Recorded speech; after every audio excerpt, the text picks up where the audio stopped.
Ruang lingkup tindak pidana khusus, bagian ke-1. Tutorial mata kuliah tindak pidana khusus. Topik ketiga dari 25 topik. Disediakan oleh channel Global Tutorial 1. Sebuah channel untuk masyarakat umum termasuk para mahasiswa. Dengan adanya perkembangan yang pesat dalam masyarakat, dan untuk memenuhi kebutuhan hukum dan peraturan sebagai penyempurnaan ketentuan-ketentuan yang telah ada dalam KUHP, maka dibentuklah beberapa peraturan perundang-undangan pidana yang bersifat khusus. Tindak pidana khusus mengalami perkembangan yang sangat pesat sehingga telah diatur dalam peraturan perundang-undangan secara khusus baik hukum materialnya maupun hukum formilnya. Berkenaan dengan fenomena pembentukan berbagai peraturan perundang-undangan tindak pidana khusus, Muladi mengakui bahwa perkembangan hukum pidana di luar kodifikasi KUHP, khususnya berupa Undang-Undang Tindak Pidana Khusus. Kedudukan Undang-Undang Tindak Pidana Khusus dalam hukum pidana yaitu sebagai pelengkap dari hukum pidana yang dikodifikasikan dalam KUHP. Hakim yang mempunyai tugas pokok memeriksa dan memutus perkara melalui proses persidangan di pengadilan, juga harus senantiasa mengikuti perkembangan hukum pidana khusus sehingga putusan yang dihasilkan dapat mencerminkan nilai-nilai keadilan, kemanfaatan, dan kepastian hukum. Hakim dituntut untuk mengembangkan kemampuan pengetahuan hukum termasuk hukum pidana khusus, baik mulai dari norma hukum yang berlaku di masyarakat, asas-asas hukum, kaidah-kaidah hukum, peraturan perundang-undangan, sampai dengan penerapan hukum yang dimanifestasikan dalam bentuk putusan pengadilan. Terdapat ruang lingkup tindak pidana khusus yang mengikuti sifat dan karakter hukum pidana khusus, yang dasar hukumnya diatur di luar KUHP.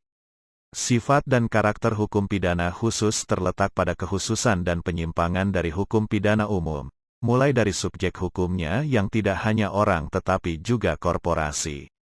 Ketentuan sanksi hukum pidana khusus umumnya lebih berat dan juga hukum acara yang biasanya digunakan, juga hukum acara pidana khusus. Ruang lingkup hukum pidana khusus tidak bersifat tetap, tetapi dapat berubah tergantung dengan apa ada penyimpangan atau menetapkan sendiri ketentuan khusus dari undang-undang pidana yang mengatur substansi tertentu.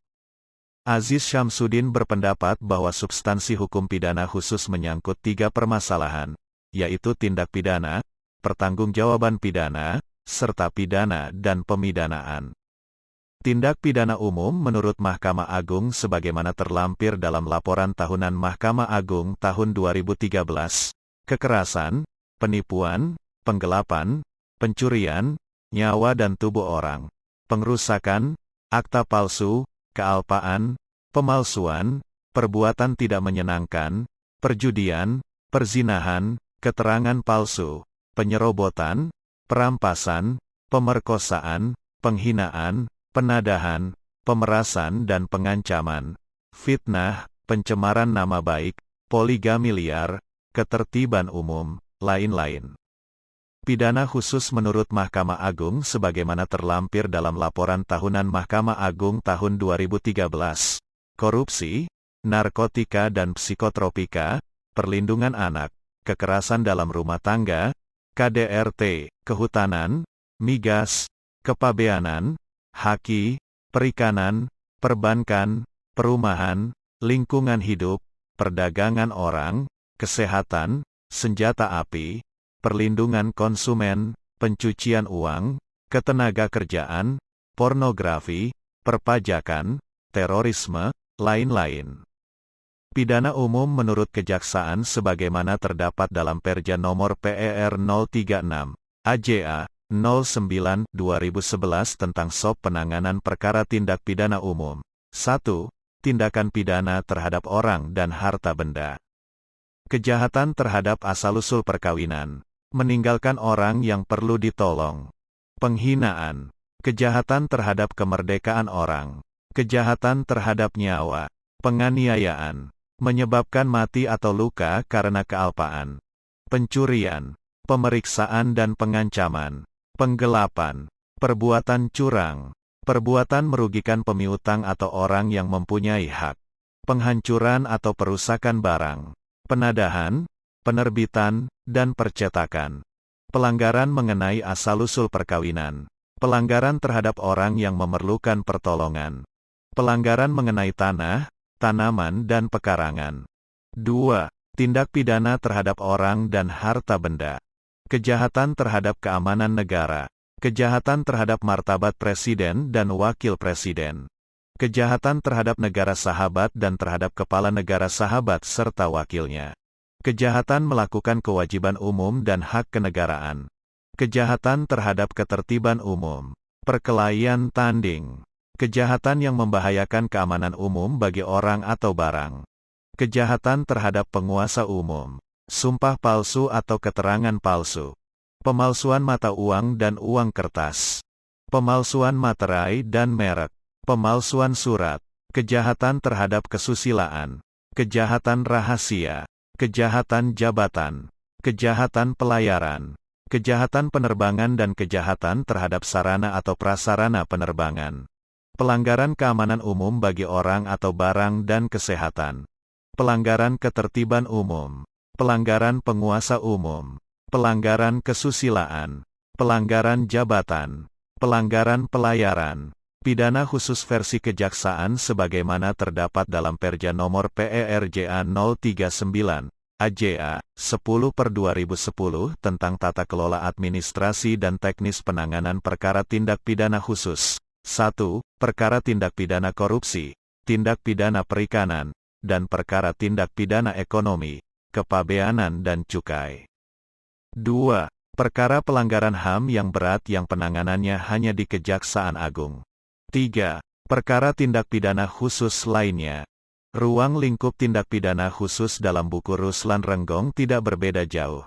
Tetapi terdapat beberapa tindak pidana khusus lainnya, antara lain, korupsi, pencucian uang, terorisme, pengadilan hak asasi manusia, narkotika, psikotropika, konservasi sumber daya alam hayati dan ekosistemnya, tindak pidana lingkungan hidup, perikanan, kehutanan, penataan ruang, keimigrasian, lalu lintas dan angkutan jalan, kesehatan, praktik kedokteran, sistem pendidikan nasional, penghapusan diskriminasi ras dan etnis, penghapusan kekerasan dalam rumah tangga, perlindungan anak, informasi dan transaksi elektronik, pornografi, kepabeanan, cukai, perlindungan konsumen, pangan, paten, merek, hak cipta, pemilihan umum, pemilu, kewarganegaraan, penerbangan. Tampak bahwa penegak hukum mengklasifikasikan tindak pidana umum dan tindak pidana khusus secara berbeda. Tindak pidana khusus cenderung mengikuti perkembangan zaman selain tidak diatur dalam KUHP. Hal ini menunjukkan bahwa bagaimana tindak pidana umum dan tindak pidana khusus. Berikut ini uraian singkat beberapa tindak pidana khusus dalam buku Ruslan Renggong, antara lain, tindak pidana korupsi. Tindak pidana korupsi diatur dalam Undang-Undang Nomor 31 Tahun 1999 JO Undang-Undang Nomor 20 Tahun 2001 tentang Pemberantasan Tindak Pidana Korupsi, Undang-Undang Tipikor. Pengertian korupsi sebagaimana diatur dalam Pasal 2 Undang-Undang Tipikor adalah sebagai berikut. Setiap orang yang secara melawan hukum melakukan perbuatan memperkaya diri sendiri atau orang lain atau suatu korporasi yang dapat merugikan keuangan negara atau perekonomian negara. Sudarto berpendapat bahwa kata korupsi menunjuk pada perbuatan yang rusak, busuk, tidak jujur yang dikaitkan dengan keuangan.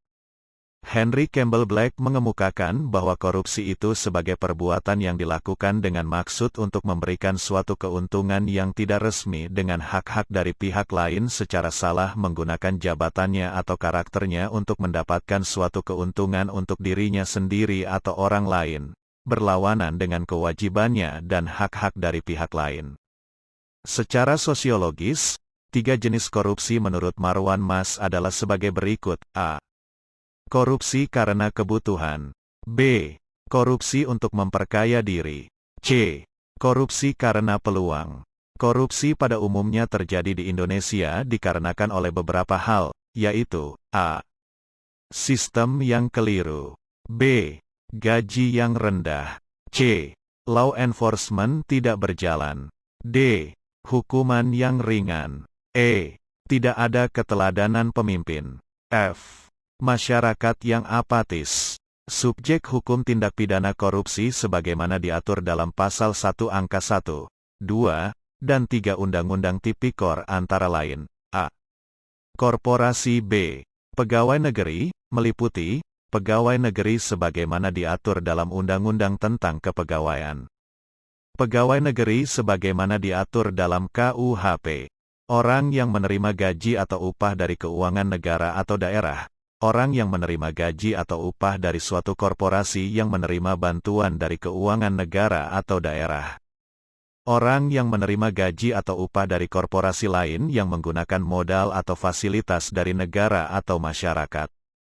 Secara normatif, tindak pidana korupsi termasuk kejahatan yang luar biasa, extraordinary crimes. Apabila dikaji dari pandangan doktrin, Romli Atmasasmita berpendapat bahwa, dengan memperhatikan perkembangan tindak pidana korupsi, baik dari sisi kuantitas maupun dari sisi kualitas, dan setelah mengkajinya secara mendalam, tidaklah berlebihan jika dikatakan bahwa korupsi di Indonesia bukan merupakan kejahatan biasa melainkan sudah merupakan kejahatan yang sangat luar biasa. Selanjutnya, jika dikaji dari sisi akibat atau dampak negatif yang sangat merusak tatanan kehidupan bangsa Indonesia sejak pemerintahan Orde Baru sampai saat ini, jelas bahwa perbuatan korupsi merupakan perampasan hak ekonomi dan hak sosial rakyat Indonesia. Dalam pemberantasan tindak pidana korupsi, penanganannya mengikuti prosedur yang telah ditentukan dalam hukum acara pidana, baik diatur dalam KUHP maupun undang-undang yang mengatur secara khusus tentang korupsi. Penyelidikan dan penyidikan tindak pidana korupsi dapat dilakukan oleh 3 institusi, yaitu penyelidik dan penyidik kepolisian, penyelidik dan penyidik kejaksaan, dan penyelidik dan penyidik KPK. Perkara tindak pidana korupsi diadili secara khusus oleh Pengadilan Tindak Pidana Korupsi, Pengadilan Tipikor. Pengadilan Tipikor terbentuk seiring dengan terbentuknya KPK. Tindak pidana pencucian uang, TPPU. TPPU merupakan tindak pidana baru dalam sistem hukum pidana Indonesia. TPPU tidak hanya mengancam stabilitas perekonomian dan integritas sistem keuangan, tetapi juga dapat membahayakan sendi-sendi kehidupan bermasyarakat, berbangsa, dan bernegara. TPPU diatur dalam Undang-Undang Nomor 8 Tahun 2010 tentang Pencegahan dan Pemberantasan Tindak Pidana Pencucian Uang, Undang-Undang Pencucian Uang. Pencucian uang, sebagaimana diatur dalam Pasal 1 Angka 1 Undang-Undang Pencucian Uang, adalah segala perbuatan yang memenuhi unsur-unsur tindak pidana sesuai dengan ketentuan dalam Undang-Undang Pencucian Uang. Dalam pengertian ini, unsur-unsur yang dimaksud adalah unsur pelaku, unsur perbuatan melawan hukum serta unsur merupakan hasil tindak pidana. Sultan Remi Syahdani mendefinisikan pencucian uang atau money laundering sebagai berikut. Rangkaian kegiatan yang merupakan proses yang dilakukan oleh seseorang atau organisasi terhadap uang haram, yaitu uang yang berasal dari kejahatan dengan maksud untuk menyembunyikan atau menyamarkan asal-usul uang tersebut dari pemerintah atau otoritas yang berwenang melakukan penindakan terhadap tindak pidana dengan cara terutama memasukkan uang tersebut ke dalam sistem keuangan, financial system, sehingga uang tersebut kemudian dapat dikeluarkan dari sistem keuangan itu sebagai uang yang halal. Gary A. Ferguson mengemukakan bahwa mekanisme pencucian uang atau money laundering terdiri atas 3 tahapan, yaitu A. Placement, penempatan uang hasil kejahatan atau perbuatan melawan hukum ke dalam deposito bank, real estate, atau saham-saham, konversi ke mata uang lainnya atau transfer uang ke dalam valuta asing untuk sementara waktu. B. Layering, membuat transaksi-transaksi keuangan yang kompleks dan rumit serta berlapis-lapis, dilindungi oleh pelbagai bentuk anonimitas dan rahasia profesional, sering melibatkan beberapa negara sehingga sulit. C. Integration, tipu muslihat untuk dapat memberikan legitimasi terhadap uang hasil kejahatan. Biasanya yang sering dilakukan adalah menempatkan uang di bank yang bersangkutan. Pemilik uang yang bersangkutan bisa memakai uang secara terang-terangan. Pada tahap ini uang hasil kejahatan tersebut sulit untuk dikenali atau diklaim sebagai hasil kejahatan. Subjek hukum tindak pidana pencucian uang sebagaimana diatur dalam Undang-Undang Pencucian Uang yaitu orang perseorangan dan atau korporasi. Objek tindak pidana pencucian uang yaitu segala perbuatan yang memenuhi unsur-unsur tindak pidana sebagaimana diatur dalam Undang-Undang Pencucian Uang. Proses hukum tindak pidana pencucian uang terdiri dari penyidikan, penuntutan dan pemeriksaan melalui sidang pengadilan yang diatur mulai dari pasal 68 sampai pasal 82 Undang-Undang Pencucian Uang. Tindak pidana terorisme. Tindak pidana terorisme diatur dalam Undang-Undang Nomor 15 Tahun 2003 tentang penetapan peraturan pemerintah pengganti Undang-Undang Nomor 1 Tahun 2002 tentang pemberantasan tindak pidana terorisme, menjadi Undang-Undang Terorisme. Terorisme menurut Black Laws Dictionary merupakan kegiatan yang melibatkan unsur kekerasan atau yang menimbulkan efek bahaya bagi kehidupan manusia yang melanggar hukum pidana, yang jelas dimaksudkan untuk mengintimidasi penduduk sipil, mempengaruhi kebijakan pemerintah, dan mempengaruhi penyelenggaraan dengan cara penculikan atau pembunuhan. Kejahatan terorisme merupakan kejahatan luar biasa, extraordinary crime. Hal ini dikarenakan terorisme dilakukan oleh penjahat-penjahat yang tergolong profesional, produk rekayasa dan pembuktian kemampuan intelektual, terorganisir, dan didukung dana yang tidak sedikit.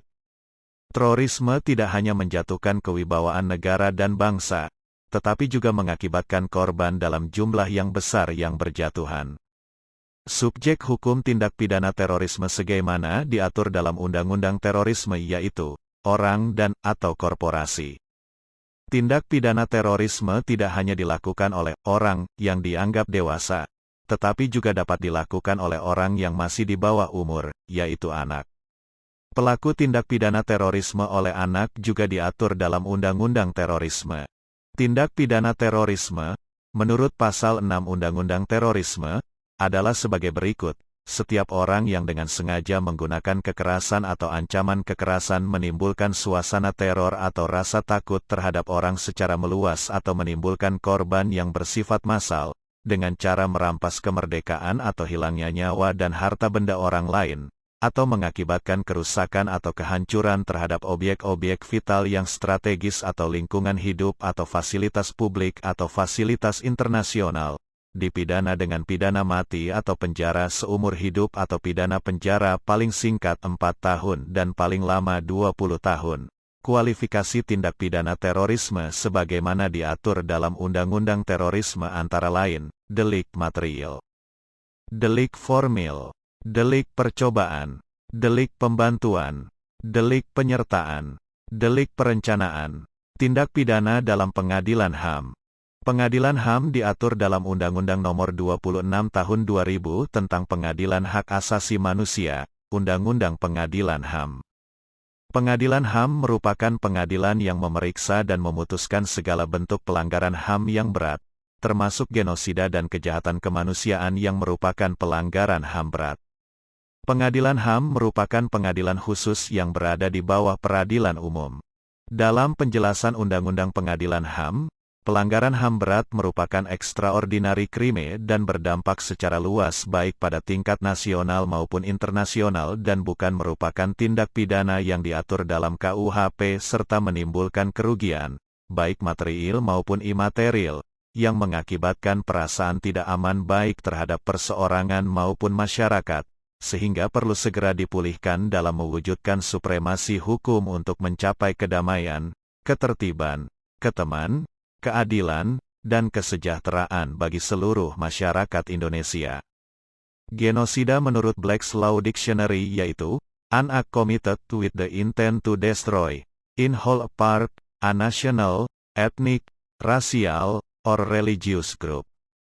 Sedangkan kejahatan kemanusiaan, dalam pasal 6c, Piagam Nuremberg yang membentuk Mahkamah Militer Internasional Nuremberg, adalah sebagai berikut, pembunuhan, pemusnahan, perbudakan, deportasi, dan perbuatan-perbuatan tidak manusiawi lainnya yang dilakukan terhadap populasi sipil, sebelum atau selama perang, atau persekusi-persekusi atas dasar-dasar politik, rasa atau agama sebagai pelaksanaan dari atau berhubungan dengan setiap kejahatan yang berada di dalam yurisdiksi pengadilan tersebut baik yang melanggar ataupun tidak hukum negara setempat di mana ia dilakukan. Komisi Hukum Internasional merumuskan kejahatan kemanusiaan sebagai, dalam ketentuan yang dihasilkan berikutnya yang terkait dengan pengertian kejahatan terhadap kemanusiaan ini, seperti Statuta International Criminal Tribunal of Yugoslavia, ICTY, masih berpedoman pada Piagam Nuremberg.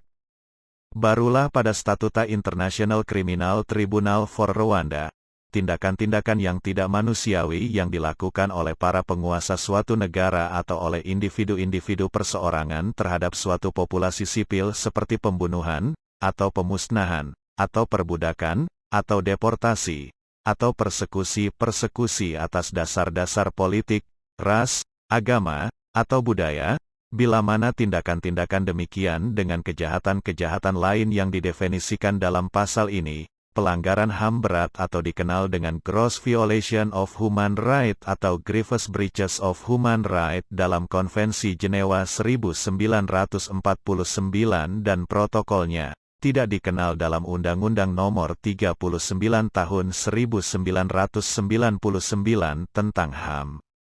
Karena dasar dari hukum HAM adalah hukum internasional, subjek hukum dalam bidang HAM yaitu aktor negara pemangku kewajiban.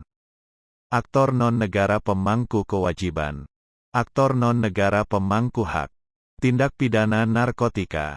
Diatur dalam Undang-Undang Nomor 35 Tahun 2009 tentang narkotika, Undang-Undang Narkotika.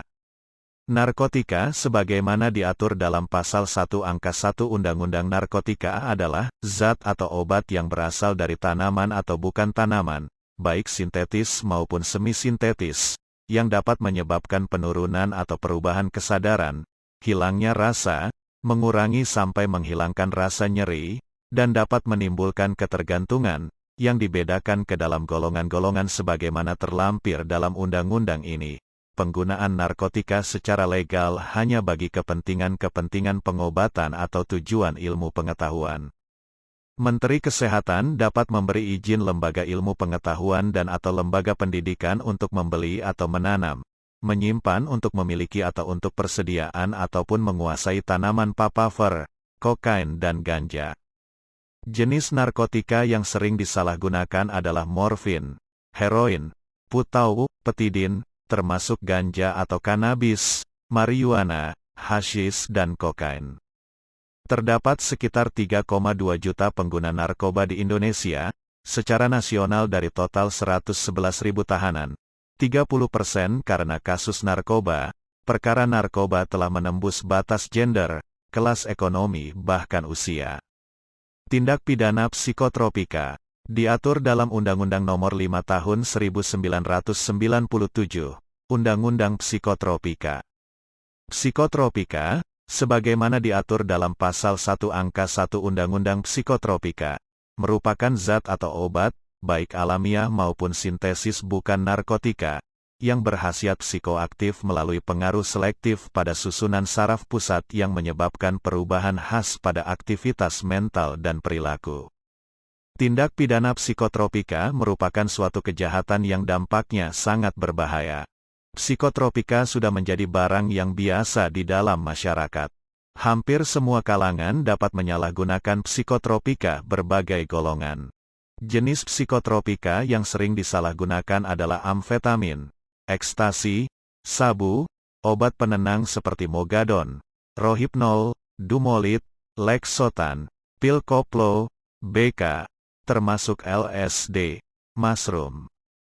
Tindak pidana konservasi sumber daya alam hayati dan ekosistemnya. Diatur dalam Undang-Undang Nomor 5 Tahun 1990 tentang konservasi sumber daya alam hayati dan ekosistemnya, Undang-Undang Konservasi SDA.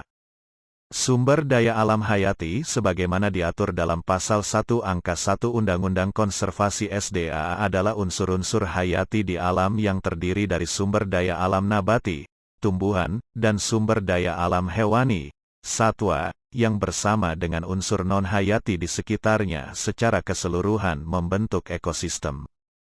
Konservasi sumber daya alam hayati sebagaimana diatur dalam Pasal 1 Angka 2 Undang-Undang Konservasi SDA adalah pengelolaan sumber daya alam hayati yang pemanfaatannya dilakukan secara bijaksana untuk menjamin kesinambungan persediaannya dengan tetap memelihara dan meningkatkan kualitas keanekaragaman dan nilainya.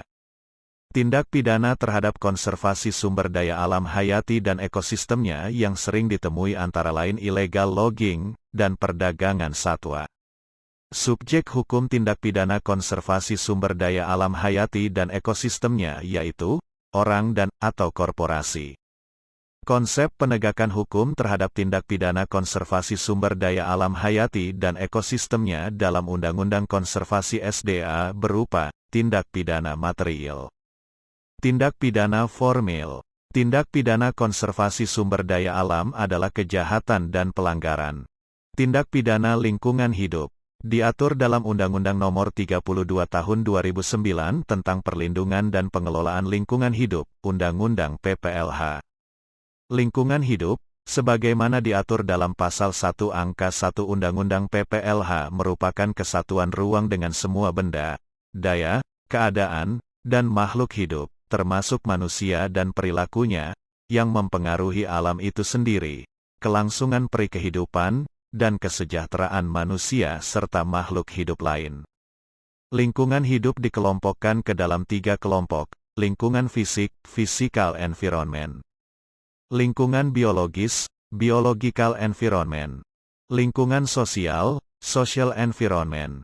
Tindak pidana lingkungan hidup merugikan masyarakat sekitar, karena akan membawa dampak yang negatif, seperti akan menimbulkan banyak penyakit yang terserang. Bukan hanya itu, air dan udara pun juga tercemar.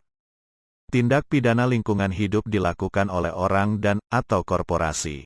Tindak pidana perikanan. Diatur dalam Undang-Undang Nomor 45 Tahun 2009 tentang perubahan atas Undang-Undang Nomor 31 Tahun 2004 tentang perikanan, Undang-Undang Perikanan. Perikanan adalah kegiatan yang berhubungan dengan pengelolaan dan pemanfaatan sumber daya ikan. Kegiatan yang termasuk ke dalam perikanan ialah praproduksi, produksi, pengolahan sampai dengan pemasaran yang dilaksanakan dalam suatu sistem bisnis perikanan. Selain itu, tindak pidana perikanan sebagaimana diatur dalam Undang-Undang Perikanan ialah delik kejahatan dan delik pelanggaran. Pasal 84 ayat 1 Undang-Undang Perikanan menetapkan bahwa yang dimaksud dengan tindak pidana perikanan ialah tindak pidana yang dilakukan oleh setiap orang yang dengan sengaja di bawah pengelolaan perikanan Republik Indonesia melakukan penangkapan ikan dan atau pembudidayaan ikan dengan menggunakan bahan kimia, bahan biologis, bahan peledak, alat dan atau cara, dan atau bangunan yang dapat merugikan dan atau membahayakan kelestarian sumber daya ikan dan atau lingkungan di wilayah pengelolaan perikanan Republik Indonesia. Penanganan perkara tindak pidana perikanan yaitu melalui Pengadilan Perikanan. Pengadilan Perikanan merupakan salah satu pengadilan khusus dalam lingkungan peradilan umum. Pembentukan Pengadilan Perikanan sesuai dengan Pasal 71 Undang-Undang Perikanan. Naskah disajikan oleh Bernard Simamora, SC, SIP, SH, MH, MM, Kantor Hukum BSDR. Demikianlah materi topik ketiga mata kuliah Tindak Pidana Khusus. Channel Global Tutorial bermanfaat bagi siapa saja yang ingin menambah wawasan, termasuk mahasiswa perguruan tinggi negeri dan swasta manapun di Indonesia. Video tutorial juga dituturkan dan disubtitelkan agar dapat ditonton, dibaca sambil didengarkan. Jangan khawatir jika belum langsung paham. Untuk pemahaman yang lebih baik, putar dan dengarkan video ini berulang-ulang. Subscribe dan like, agar Anda mendapatkan update tutorial lainnya. Bagikan juga link video ini, agar teman lain juga mendapatkan manfaat channel ini. Sekian dan terima kasih.